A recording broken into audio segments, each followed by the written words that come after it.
kasus pedofilia ini sudah sangat darurat untuk Indonesia. Sehingga harus betul-betul serius menanganinya. Kemudian karena kurang lebih seminggu melaksanakan penyelidikan, itu kita cukup kaget. Foto-fotonya itu ada anak-anak telanjang.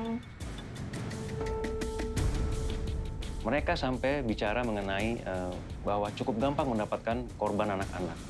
Apalagi kita sebagai guru. Apa yang mereka lakukan itu sangat tidak etis ya.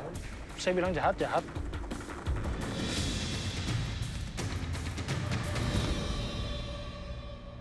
Saya bukan pedofil, saya normal.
Saya bukan pedofil, saya normal. Ini hanya saya dan Tuhan yang tahu ya. Itu hanya bohong, karena saya dipaksa mengakui, saya dipaksa untuk mengakui bahwa saya ada korban, padahal tidak ada.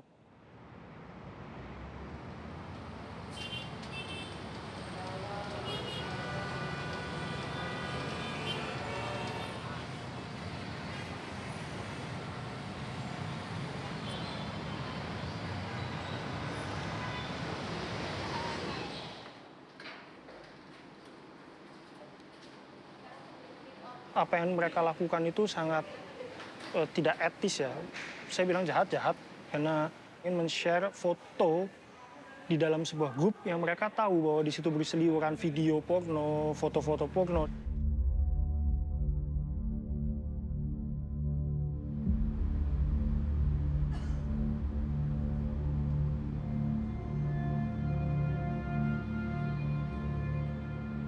Bahwa kemudian mereka juga mengambil ketika kehabisan bahan, tanda kutip, mereka juga mengambil dari grup lain. Seperti Wawan pun bergabung di grup internasional, ketika ada foto dari grup itu akan ditaruh juga di grup Facebook.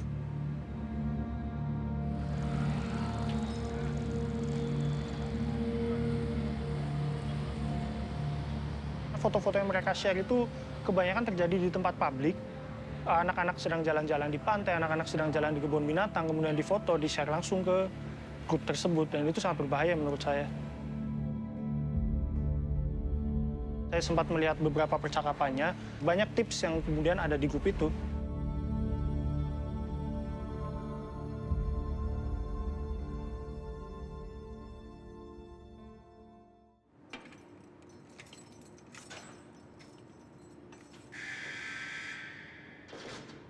Saya mengenal internet itu dari umur 8 tahun ya. Saya internet otodidak, belajar sendiri.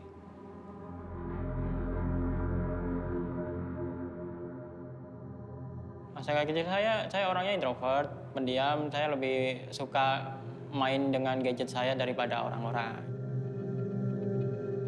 Waktu kecil saya suka bermain warnet. Saking senangnya ke warnet, saya jalan kaki sampai 1 jam ke warnet itu.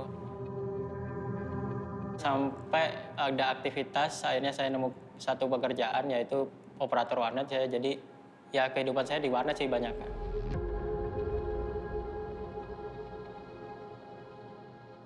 Dan dia sering menghabiskan waktunya di warnet. Bahkan Wawan cerita bahwa dia juga akhirnya coba-coba masuk ke deep web. Dan ya itulah kemudian dia akhirnya kenal istilah pedofil.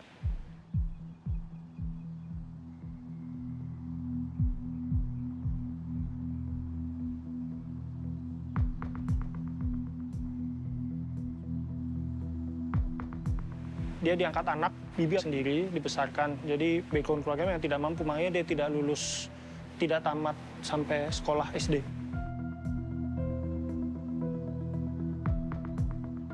Wawan berasal dari keluarga yang di pinggir.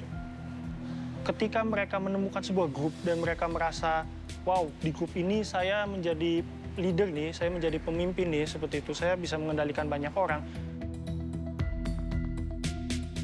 Wawan ingin pride, bangga, teman-teman saya banyak dari internasional. Dia naif, dia boleh menyangkal bahwa dia tidak pernah intercourse dengan anak kecil, bahwa dia bukan pedofil, tapi once dia men-share sebuah foto, dia juga tahu bahwa di situ ada kecenderungan yang foto-foto di-share adalah foto anak kecil dan segala macam, video seks anak kecil, dan dia menutup mata, dan dia sengaja menutup mata, dia menikmati kebanggaannya sebagai admin.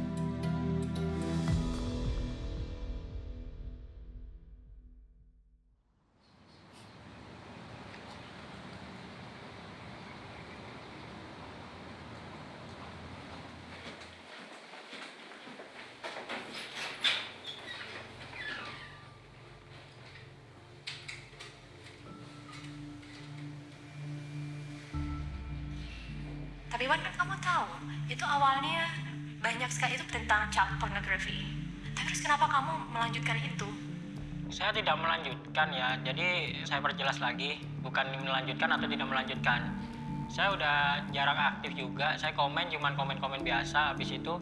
Pertama, kelihatan dia tidak terlalu atau tidak merasa dia bersalah.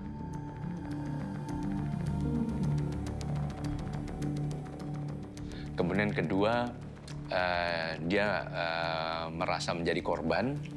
Dan yang ketiga, dia mengklarifikasi bahwa dia bukan pelakunya, dia bukan ini, maksudnya tidak sekedar untuk menjadi pedofil dan sebagainya.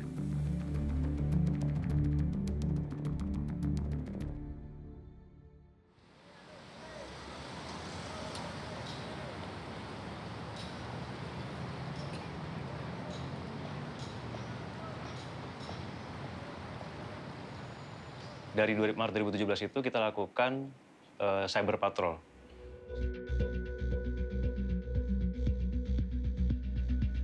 Cyber patrol yang kemudian kita temukan bahwa ada grup Facebook di situ yang namanya Loli Candy, yang kemudian dia isinya yaitu mengenai child pornografi. Dan juga ada laporan dari masyarakat mengenai kasus tersebut.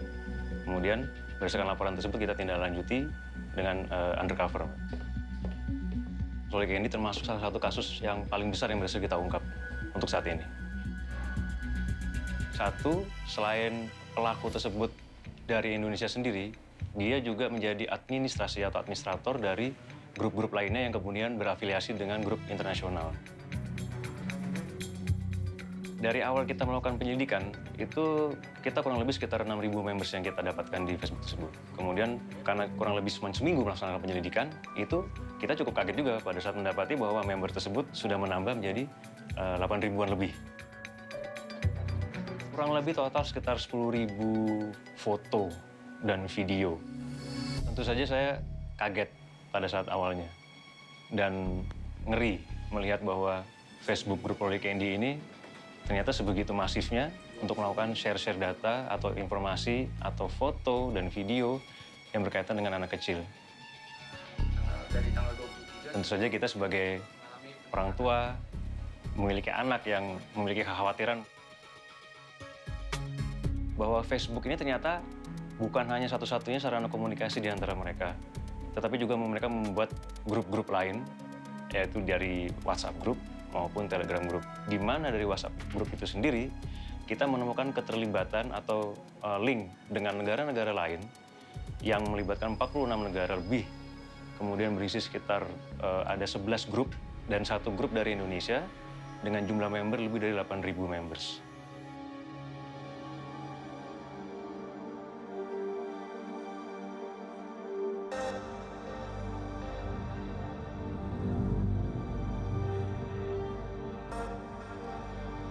Karena mereka tahu bahwa Facebook akan melakukan sensoring terhadap apa yang mereka upload, kemudian akan memban akun mereka pada saat mereka melakukan posting-posting hal yang dianggap vulgar oleh Facebook, maka mereka beralih ke WhatsApp Group. Dibandingkan dengan yang ada di Facebook, yang di WhatsApp Group memang lebih vulgar. Jadi mereka lebih berani bicara, mereka lebih berani untuk share foto-foto dan video real.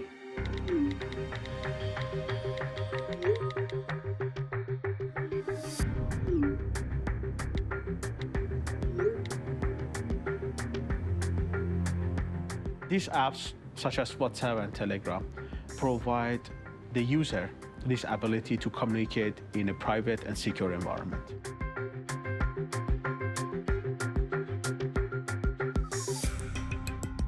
That's why in this case, for instance, they can build chat groups, which is point-to-point encrypted, and easily share the information in a private and secure environment.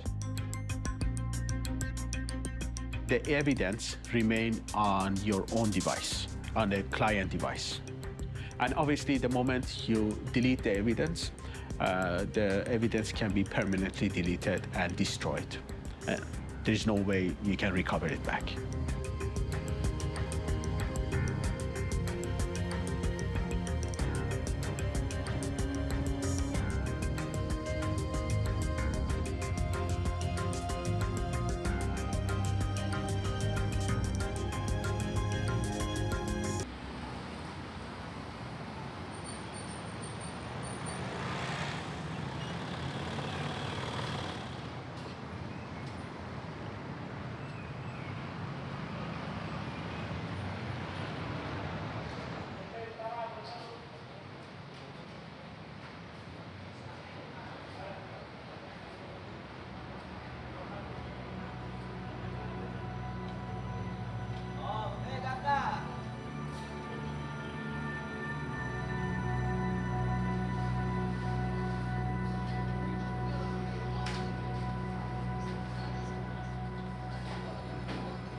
Nah, Lolika yang di sini dimaksudkan grup untuk anime. Kita membahas spoiler game, anime, dan anime ongoing, yang maksudnya yang lagi tayang sekarang itu apa aja. Jadi pembuat aslinya bukan saya.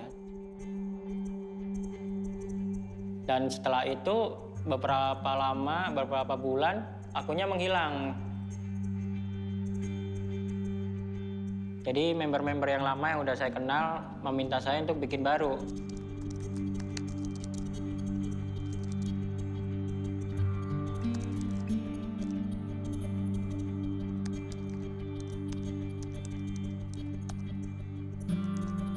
Wawan disebut sebagai otak, dia admin utama. Kemudian Siha yang bertugas membantu, kemudian menyaring keaktifan grup. Tide dan Deden tentu member dan mereka juga admin dan yang paling rutin kemudian mengupload video dan foto.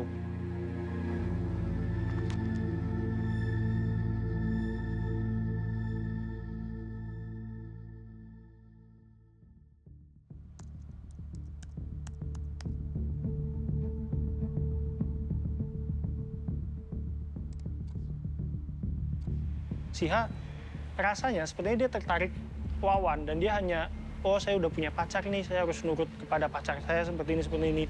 Mungkin once dia merasa ini salah, tapi kemudian, tapi kan pacar saya juga terlibat di sini seperti itu. Ini kan hanya untuk asik-asik saja seperti itu. Si Hawan, pacar kamu?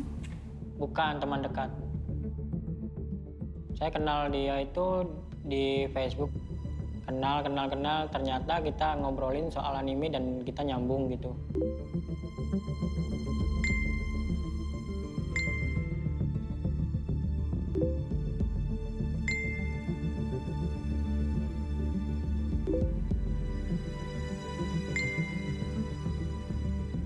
Saya ngajak dia ke grup saya mungkin lebih baik sama dia gitu. Mungkin dia bisa lebih aktif lagi. Terjerumus dengan lingkungan di grup saya gitu, ada yang komen, terus dia dibaik-baikin sama orang, dipuji-puji, mungkin dia terlena, terus suruh ngupload gitu mungkin. Tide itu dulu meminta saya untuk menjadikan dia admin.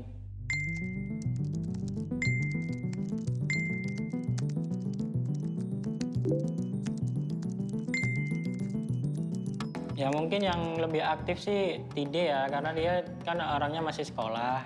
Jadi dia di waktu habis sekolah itu masih lenggang lah suara jadi masih bisa dipergunakan untuk mengatur grup. Awalnya saya menjadikan si Ilu ya, Ilu Inayah itu jadi admin karena dia paling dekat sama saya kalau ngobrol. Awalnya kita ketemu di Deep Web Indonesia.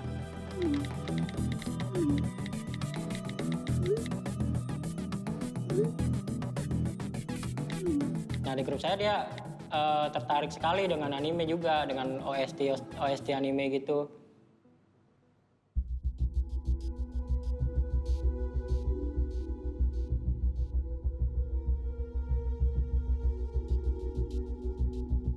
Karena banyak permintaan dari member untuk membuat yang kedua.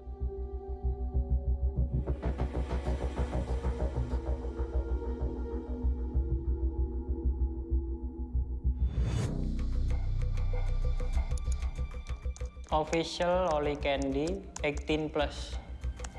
18 plusnya artinya apa, Wan? Ya biar yang gabung di situ orang-orang dewasa aja, jangan nggak ada yang anak ABG yang posting sembarangan. Tujuannya seperti itu. Jadi mau bahas pornografi juga yang dewasa gitu loh, yang orangnya udah dewasa. Dan kita itu ada dulu kalau nggak salah pernah bikin peraturan posting pornografi itu di atas jam 10 malam sampai pagi.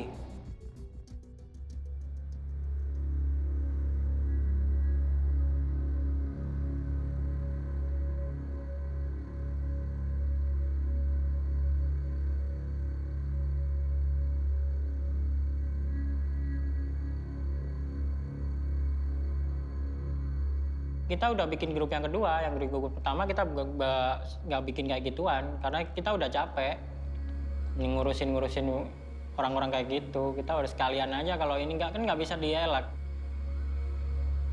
Mereka cuma upload foto aja ya, mungkin foto anak kecil lagi telanjang, teman disensor. Video porno, video jav, video porno anak kecil juga ada.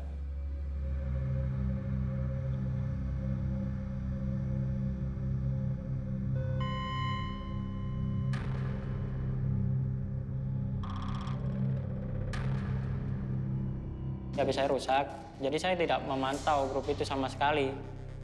Dan di warnet pun saya jarang buka Facebook, karena waktu itu saya lagi suka-sukanya main game. Jadi saya nggak ada waktu untuk buka Facebook. Saya udah nggak ngurusin kayak gituan, Mbak. Soalnya saya sudah capek tiap hari ngekick orang, jadi mengganggu aktivitas saya.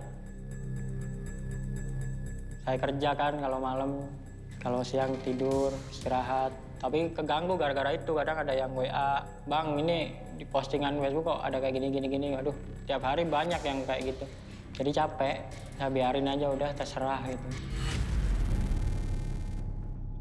Jadi kamu ngelola akun Loli Candy ini sambil kerja di warnet? Iya, bikinnya juga pas di warnet itu. Bikin akun grupnya itu. Ketika saya mulai memantau, saya kan, wah ini nggak bener kan gitu. Terus saya kickin satu orang, tapi satu orang itu punya banyak akun, punya 5 akun cloningan gitu. Jadi mereka posting tiada henti, dan kita udah capek nge-kick tiap hari. Kenapa kamu melanjutkan Loli Candy yang kedua? Karena saya biasanya cari referral ya di situ.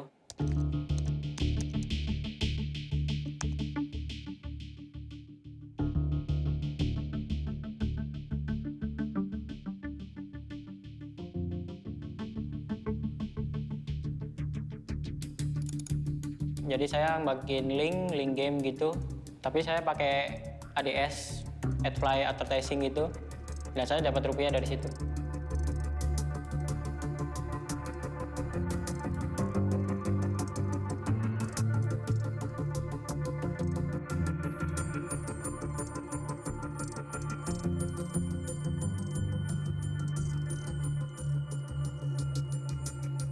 Nah, setiap kali ada orang klik, mereka sekitar mendapat 1 atau 2 rupiah dari hasil kliknya. Hanya 10.000 sebulan atau 20.000. Ya hanya cukup untuk beli paket data saja sih, kata dia. Admin yang lain biasanya sih men-share foto dan video itu dengan berharap imbalan pulsa senilai 25.000 atau 50.000. Akhirnya memang pada dasarnya di grup ini motifnya sekali lagi saya bilang bahwa motifnya bercampur. Ada yang mungkin ekonomi full sehingga dia rajin men-share, ada yang kepuasan seksual.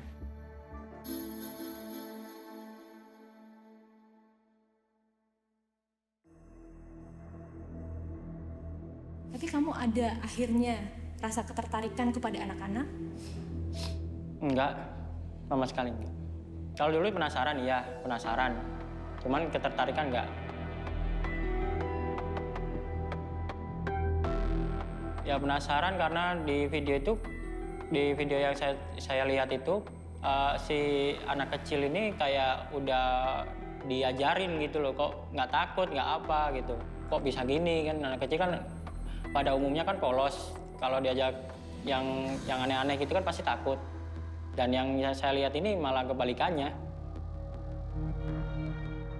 Aku baca ada 6 anak kecil yang jadi korban Wawan. 3 sudah mengakui gitu kalau Wawan pernah deketin. Oke, waktu itu awalnya saya dipaksa ya. Ini jujur aja ngomong dalam hati, saya dipaksa untuk mengakui. Dan ternyata saya minta bukti visumnya tidak ada. Di persidangan pun juga tidak disebutkan. Boleh cek kalau nggak percaya. Di sidang pun tidak ada korban. Karena bukti visum tidak ada.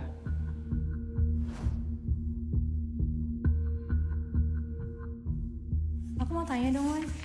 Ini ada salah satu posting kamu. Oh, itu akun saya yang duplikat tadi. Yang banyak mengaku-ngaku akun saya. Akun saya asli, saya nggak pakai foto. Nggak pakai foto asli. Akun saya yang asli ya. Saya cuma pakai icon aja, icon tim game saya dulu.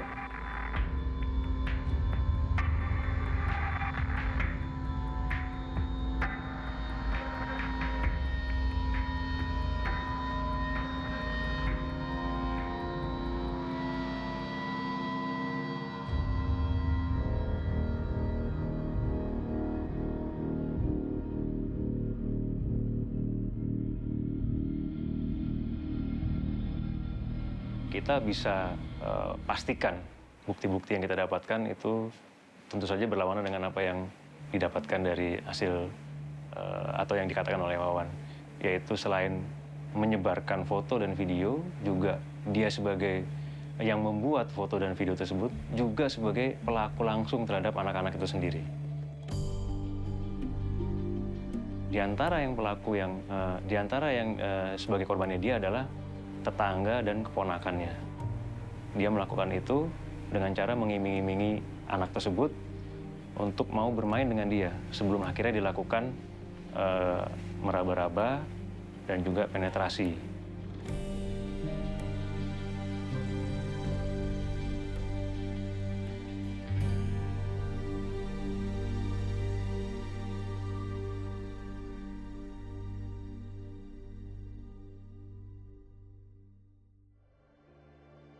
Tujuan destinasi wisata di Indonesia ini sering ada sebutan sebagai surga pedofil dunia seperti itu. Ini data 2010 sampai 2015 berdasarkan UNICEF Indonesia. Sebenarnya jadi angka ini sangat mengkhawatirkan.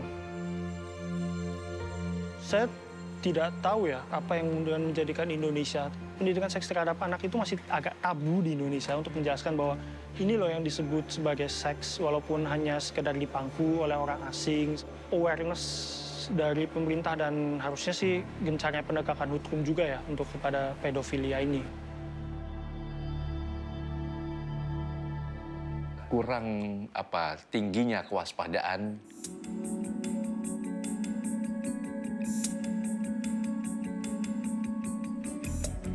Kasus pedofilia ini sudah sangat darurat untuk Indonesia, sehingga harus betul-betul serius menanganinya. Jadi dalam hal ini perlu ditingkatkan kewaspadaan dan kesadaran masyarakat. Berani mengatakan tidak, berani mengatakan jangan. Kadang-kadang dalam konteks sopan santun, nggak boleh begitu, nggak sopan dengan tamu.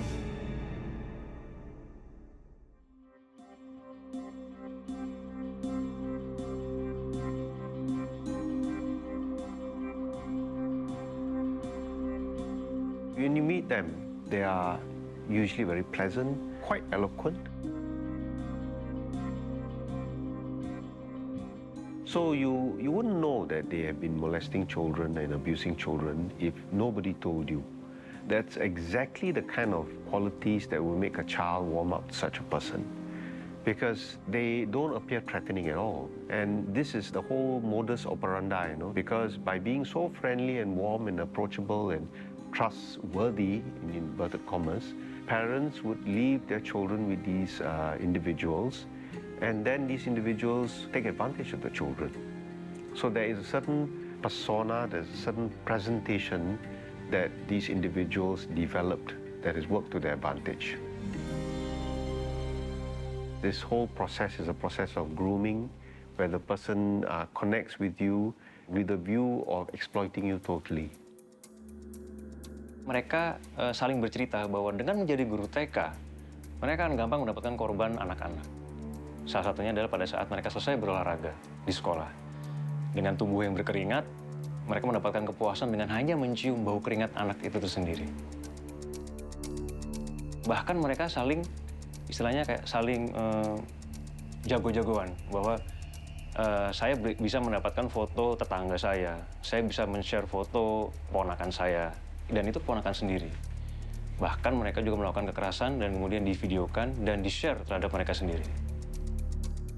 Suatu hal yang perlu kita waspadai bahwa kadang-kadang kita menyangka pedofil ini hanya pria.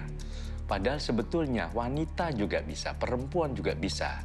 Jadi juga bisa mendapatkan kepuasan melakukan hubungan seksual dengan laki-laki yang masih tergolong anak-anak. Jadi berarti bukan hanya anak perempuan, anak laki-laki juga bisa.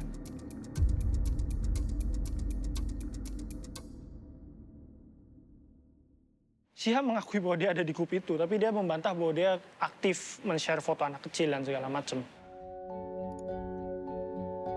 Syihab mengatakan tidak, dia tidak tertarik kepada anak-anak kecil, karena dia lebih tertarik ke Wawan. Memang sebetulnya pedofilia ini kan ada yang betul-betul faktor bawaan, tapi juga ada faktor lingkungan. Jadi faktor bawaan yang memang ada suatu penyimpangan perkembangan psikoseksualnya sehingga lebih menyukai anak-anak, sehingga itu akan terus menyasar anak-anak. Faktor lingkungan bisa karena pernah menjadi korban, kemudian bawah sadarnya memicu suatu keinginan semacam balas dendam dan sebagainya, atau juga pengaruh dari teman-temannya, lingkungannya. Kadang-kadang kalau ada suatu korban eksploitasi seksual, kekerasan seksual, dan sebagainya, kita hanya sibuk menangani pelaku. Korban dilupakan.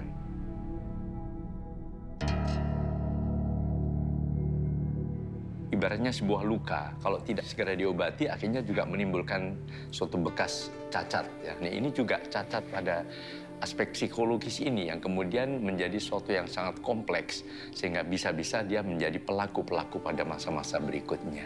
Termasuk yang inisial V tadi, termasuk juga yang menyampaikan hal itu juga.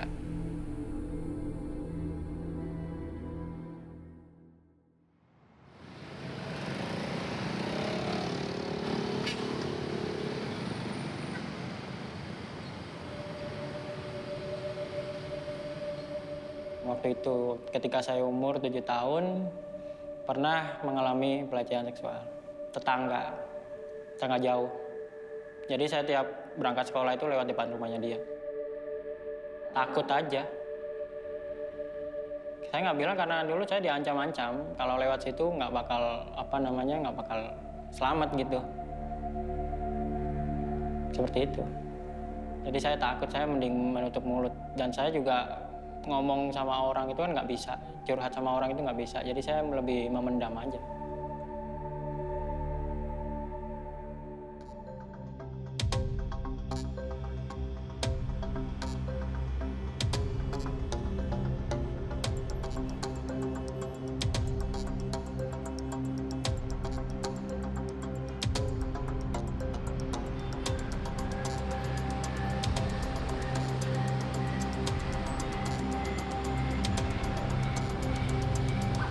This group, they use social media for exact purposes this social media built. They need to communicate with people. That's why they use the same strategy. They create a profile, they create the groups, and invite other like-minded people to join them, share information. Many of tools is easily accessible, is publicly available. But obviously, most of the people who run these syndicates, they do have IT knowledge, and they know these platforms, and they can misuse these platforms and conduct the crime.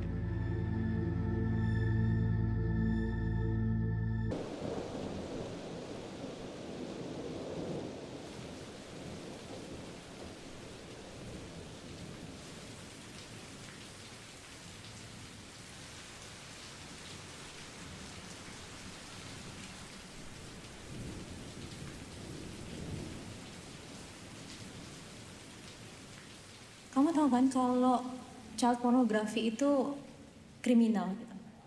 Awalnya saya tidak tahu. Saya kira itu malah pornografi jenis baru yang nggak pernah saya tahu, karena saya baru pertama kali itu tahu.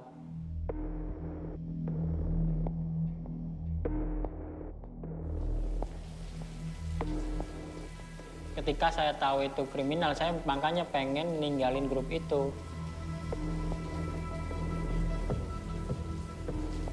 Cuman nggak sempat saya tinggal, saya ketangkap.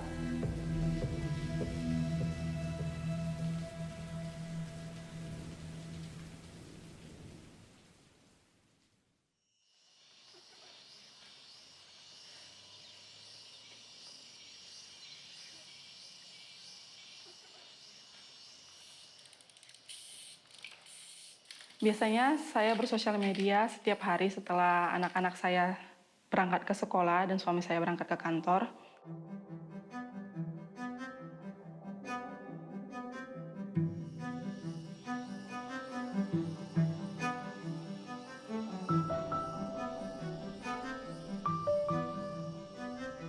Ada yang nge-share si word.com itu, tulisan bahwa ada satu grup Loli Candy namanya. Saya bagikan ke grup saya namanya Fun Fun Delicious. Saya ceritakan ke mereka kalau misalnya ada grup yang namanya Loli Candy yang mengincar anak-anak. Respon dari teman-teman awalnya nggak percaya. Mereka pikir saya terlalu parno, terlalu takut, menyebarkan hoaks.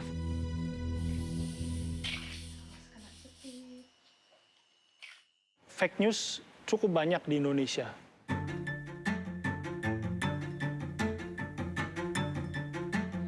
Saya ukurannya dari ini ya, tim cek fakta aja sehari bisa 5 kali mengecek sebuah berita ini benar atau tidak, seperti itu. Sehari 5 kali berita hoax yang dicek asliannya. Coba bayangkan kalau dalam 1 bulan aja bisa ada 150 juta, itu memang sudah sangat masif. Kami ada beberapa orang, ada 4 orang masuk ke grup itu, ke grup Loli Candy untuk melihat apakah benar memang ada atau tidak. Yang pertama kali saya lihat waktu melihat grup itu, saya sebenarnya sih kaget ya, karena jumlahnya sangat banyak, mereka ada ribuan. Foto-fotonya itu ada anak-anak telanjang. Foto anak-anak rata-rata yang di-share mereka itu bahkan dari mulai bayi, Mbak. Umur 9 bulan, begitu udah ada. Sampai umur 10 tahun. Yang saya heran di situ bukan hanya anak-anak di lingkungan mereka saja yang mereka cabuli, tetapi mereka juga mau mengambil foto dari akun sosial media orang untuk dikomentari secara seksual. Percakapan yang saya lihat di grup itu, salah satunya adalah bagaimana caranya supaya anak di bawah umur tidak pendarahan ketika dicabuli. Bagaimana tipsnya, bagaimana caranya anak-anak itu juga tidak mengadu kepada orang tuanya.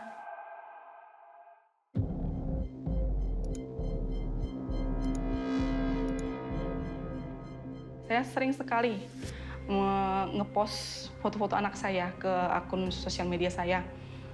Dan sejak kejadian pedofil ini saya sudah nggak pernah, sudah saya privat semua. Akhirnya cuma hanya saya yang melihat dan keluarga-keluarga saya. Suami, ipar-ipar saya, hanya itu, Mbak. Kayak mengumpulkan screenshot, kayak mengumpulkan foto-foto anak-anak korban mereka.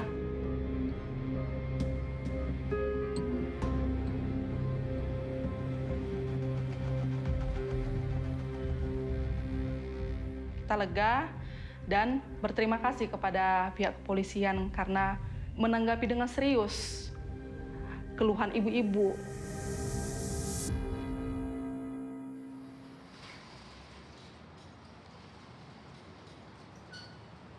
Ada juga aturan yang cukup mengejutkan bagi kita, yaitu salah satunya adalah harus membuktikan bahwa foto dan video yang di-share itu adalah asli.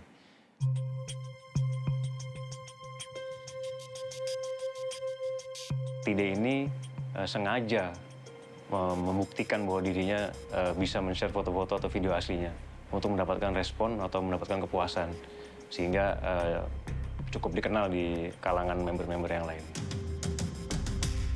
Mereka yang berpartisipan di dalam grup ini juga selain share itu ada interaksi lain yang harus barter, harus ada komunikasi lain yang memang menunjukkan mereka aktif di sini. Dan kalau mereka dapat foto apapun itu, mereka harus menuliskan caption dari mana lokasinya, dari mana asalnya, untuk meyakinkan bahwa foto itu benar ada. Biar mereka nggak di-kick dari grupnya. Dari kecocokan yang tadi disampaikan, mereka juga mempunyai salah satu aturan atau dari satu member ini, mereka mempunyai kebiasaan membuktikan bahwa video atau foto yang dikirim oleh mereka itu adalah asli. Itu dengan cara menuliskan hari, tanggal, atau nama kepada orang yang dituju dikirimkan untuk membuktikan bahwa ini foto dan video yang diambil nyata, bukan diambil dari sosial media lainnya. Facebook lebih ketat dalam hal filter apa-apa yang diposting di Facebook tersebut. Makanya di Facebook itu mereka berusaha untuk menggunakan kode-kode tertentu. Contohnya kata-kata CP dan lainnya. Itu untuk menyembunyikan bahwa mereka tidak menyebutkan hal itu secara vulgar. Masih ada interaksi seksual di dalam itu dilarang sama mereka karena itu udah otomatis di-ban sama Facebook.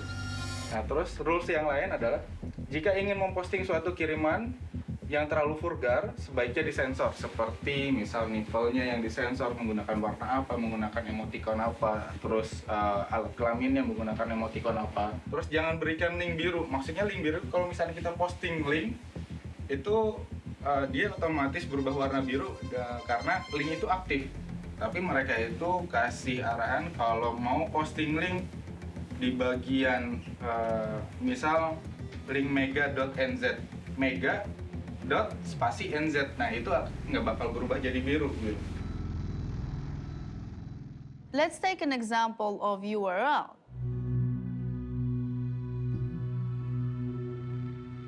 If that URL will contain a keyword that will be flagged by the software, for example.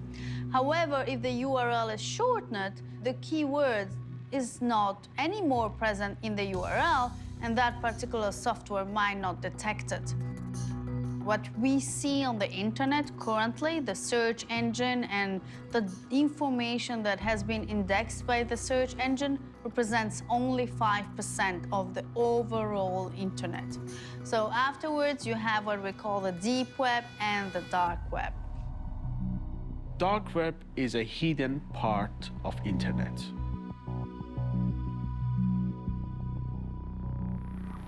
Obviously, they must have a social media platform. Why? Because they need to inform other members what information is available on a darknet.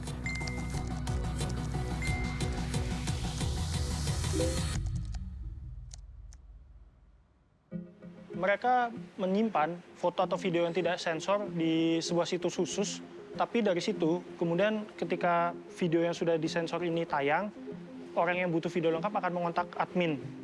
Nah, nanti admin akan memberikan situs tersebut gitu. Nah, ini yang menarik.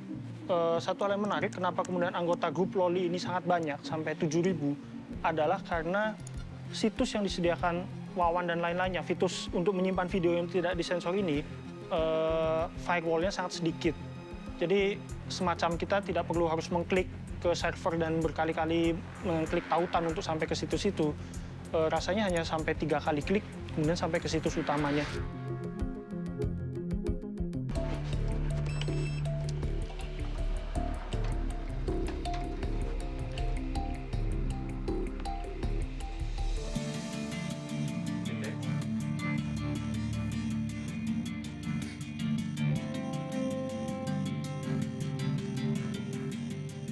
Nah, ini menjadi tantangan buat kita, sehingga kita juga mengetahui bahwa, wah, kalau begitu kita tidak bisa lama-lama, karena kita tidak bisa melakukan share video atau foto yang diminta untuk membuktikan keaktifan member. Begitu 4 member ini menerima, atau 4 administrator ini menerima kita sebagai member, kita juga sudah mempersiapkan berbagai alasan untuk mengulur waktu, sambil mencari data-data para pelaku yang ada di situ. Kita meminta bantuan dari Facebook untuk melacak atau mendapatkan informasi pelaku-pelaku lainnya. Kalau Vekon memang kita pada saat itu melakukan pengecekan dahulu untuk memastikan bahwa ini apakah real atau anonimus kalau di bahasa cybernya. Nah, tetapi juga di situ kita dapatkan pada saat itu ada kontak person yang kebetulan dari nomor telepon mereka.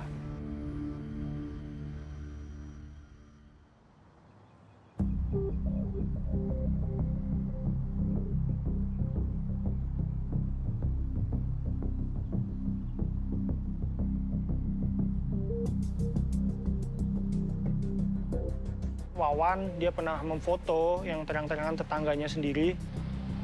Dia memfoto seorang anak kecil, di-share ke grup itu, dan ternyata ada plat nomornya, sehingga polisi bisa melacaknya. Kita putuskan, pada saat itu kita rapat, membentuk tim dibagi ke 4 tempat untuk melakukan penangkapan secara bersama-sama. Itu cukup challenging buat kita.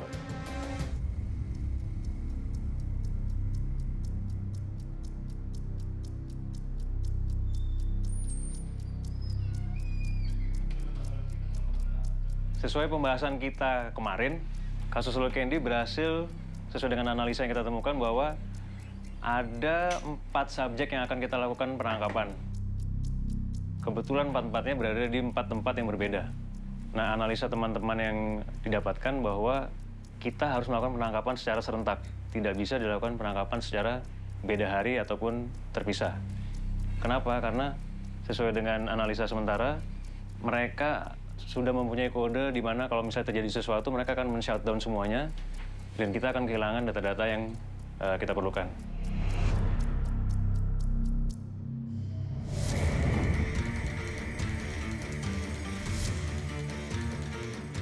Pada saat tetangga ada yang mengenali bahwa kemungkinan subjek Wawan ada di rumah tersebut, kemudian kita cek lagi dari foto yang ada di Facebook, bahwa ada satu sudut bangunan yang pernah difoto sama dia.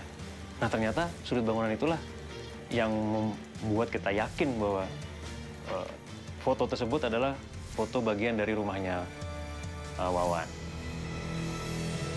Wawan ternyata cukup punya jaringan mungkin ya, di jaringan yang lumayan bagus di daerahnya.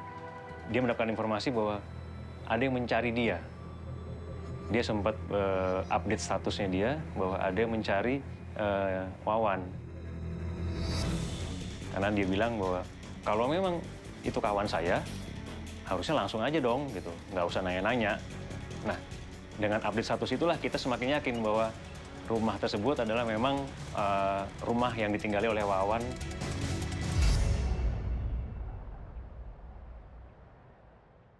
Sosial kembali dikotori tangan tak bertanggung jawab. Sebuah grup di akun Facebook mengajak anggotanya menyebarkan konten porno. Polisi mengamankan 2 pelaku pedofilia dan 2 pelaku yang bertugas menyebarkan video. Salah satu di antaranya remaja putri berusia 16 tahun.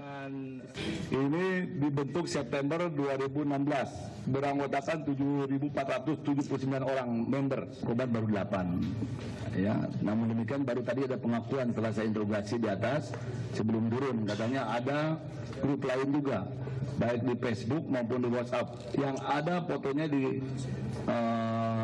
gambarnya ada di handphone yang bersangkutan. Untuk yang di internasional atau di luar Indonesia, kita mencoba menghubungi dari penegak hukum lainnya, lewat salah satunya adalah lewat FBI.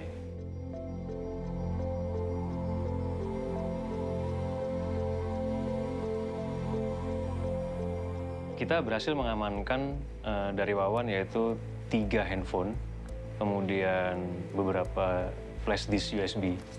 Dari 3 handphone tersebut dan dari flash disk tersebut, kita bisa mendapatkan sekitar 2000-an file yang berisi foto dan video tentang child pornography.